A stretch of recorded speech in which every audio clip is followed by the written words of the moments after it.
Hello, good morning. This is Austin Yearwood of the Austin Yearwood channel. And I know a while ago, a couple weeks ago, I said that I would release my video for the 7 worst performances and 7 best performances of 2016. And on December 30th, well, you know what? I couldn't wait any longer. And so we're just going to do it one day early. And so right now we're going to get into our worst list. And these are the 7 performances I just was not I was the least impressed with, or I just absolutely hated these people. And so let's go. And we're going to go backwards from number 7 to number 1 because, it builds up more anticipation. So we start at number 7, Viola Davis, Suicide Squad. As Amanda Waller, I just don't think Miss Davis was a bitch enough, and I mean, yes, she's a little tolerable than the Amanda Waller played by Angela Bassett in 2011's Green Lantern, but still it wasn't like she wasn't bitch enough. I think that the Amanda Waller in the 2013 animated movie Assault on Arkham is more standout, and that was just voice acting. Now, don't get me wrong, I've heard many great things about Viola Davis. I do intend to see Fences, and hopefully next year there's a movie where she ends up on my best list. And maybe that's why she's on the bottom of this list at number 7. And so next we have at number 6, Peter Riegert, American Pastoral. I'm just gonna say this about Peter Riegert: the guy fucking irritates me. Everything he's in. I guess I take it that if you're a big Hollywood producer, and you're looking for someone who can be an obnoxious Jewish loudmouth schmuck from the East Coast, I take it that Peter Riegert is the guy you call, because that's his typecasting. So, and that's what Mr. Riegert was again in this year's crime thriller American Pastoral as Dakota Fanning's grandfather. Yes, the typecasting worked for that movie. Am I saying give the son of a bitch an Oscar? No. But will I ever be a fan of Mr. Riegert? Not particularly. And then that's number 6. At number 5 we have Felicity Jones, Rogue One, A Star Wars Story. Felicity Jones, again, just like Viola Davis, is someone who's in the media praised non-stop. I don't know. As she played Jyn Erso, she was the protagonist of this one Star Wars movie. I mean, spoiler alert, her character dies, and yes, it's a one-time deal. Yes, she cashes in the paycheck already, but when I walked out the theater, I thought of who could have been who could have done the same thing she did. I mean, 80% of Miss Jones's role is just stand around and look cute. So, I mean, well, stand around, look cute, let me see. Megan Fox could have done that. Kristen Stewart could have done that. Ashley Greene could have done that. Shailene Woodley could have done that. Amber Heard could have done that. Olivia Wilde could have done that.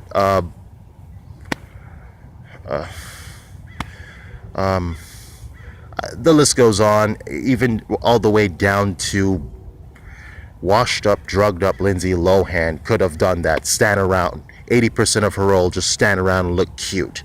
So that's it for number 5. Next at number 4, we have Chris O'Dowd,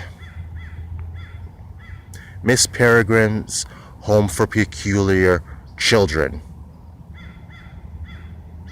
Yes. When it comes to young adult novels and film adaptations, there's nothing that could drag that movie more than our main protagonist or hero that we want to root for having a parent that's dumber than they are. And that's exactly what, or even more annoying than they are. And that's what Mr. O'Dowd was as Jake's father in this year's Miss Peregrine's Home for Peculiar Children.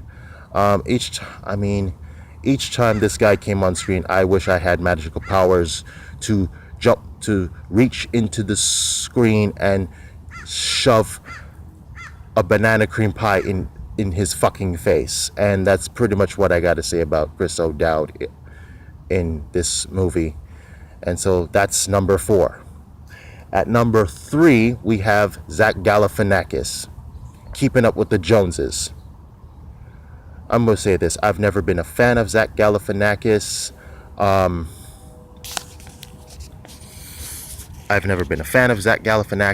And you know what? I don't get what's the big deal about him. I mean, all the shit he was doing in the Joneses with, screaming, shouting, choking people, hitting people, running into things. Any 12-year-old could have done that. Yes, any 12-year-old could have done what this overpaid, overweight Greek fuck with a funny name calls comedy. Well, I got something to say to Zach Galifianakis. Buddy, you may be fat, but John Candy, you're not. Number 2, we have Jennifer Lawrence, Passengers. Oh shit. Again, same thing like with Galifianakis. It's I've never been on her bandwagon. I've never really seen the big deal about her. And I just find her as a piggyback actress, and Passengers is no different. It's pretty much Chris Pratt carrying the movie, and piggybacking Lawrence is overrated ass at the same time. I always get the queasy feeling in my stomach if there was ever a movie of Jennifer Lawrence, Kristen Stewart, and Shailene Woodley. Yeah, it's pretty much what Stewart and Woodley would be piggybacking Lawrence and her overrated Southern hick ass. I always find her performances as very unstable. I always feel that she's just this messy PMS. She just does this messy PMSing on screen, like how, Annette Bening used to do back in the day. And you know what? I never liked Annette Bening much growing up in the 90s. And now that I'm a grown man in my 30s, the same feeling I have with Lawrence. And that wraps up with number 2. At number 1, drum roll, well, tongue roll more like it, but at number 1, Jared Leto, the Suicide Squad. Yeah, Leto's Joker. He was not charismatic like Nicholson, and he didn't scare me like Ledger.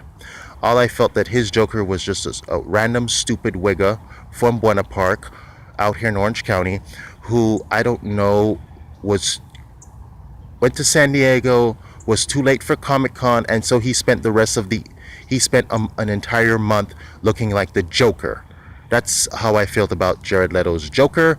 And honestly, as for Leto, again, this is someone I've never really liked, and all I could say is that, if pretentiousness was a heinous crime in America, Jared Leto would be the first to be arrested, stand trial, be sentenced to death, and die by lethal injection.